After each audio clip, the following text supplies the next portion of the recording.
لڑکیوں کے جنہوں نے یہ بیان دیا ہے تو میں اپنی قبر میں رکھ کے اسے وصیت کر دوں کہ یہ جوتا ضرور میری قبر میں رکھ دینا، یہ اس بہن کا جوتا ہے جس نے یہ بیان دیا۔ وہاں کی لڑکیاں بیان یہ دے رہی ہیں کہ ہم رات کو سوتے ہیں تو برقع اوڑھ کے سوتے ہیں۔ کہا کیوں؟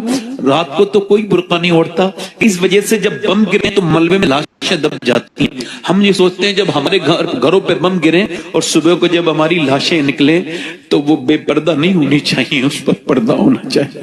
میں یہ بات اپنی بیٹیوں کو بتا دیتا، ان بیٹیوں کو بتا دیتا جنہیں کالجوں میں رہ کے اب پردے سے نفرت ہو گئی، جنہیں چار دیواری سے گھٹن ہوتی ہے۔ میں اپنی ان بہنوں سے کہتا جنہیں دوپٹہ سر پہ رکھنے میں جب وہ بے عزتی کا احساس ہوتا ہے، میں انہیں بتاتا اپنی بہن بیٹیوں کو، ان کے جو وہ کہتی ہیں ہم ماڈرن کیسے رہیں گے اگر سر پہ دوپٹہ رکھیں گے، میں کہتا ہوں میری بیٹیوں خدا کے واسطے واپس آ جائیں۔ اگر مجھے فلسطین کی لڑکیوں کے جوتے مل جائیں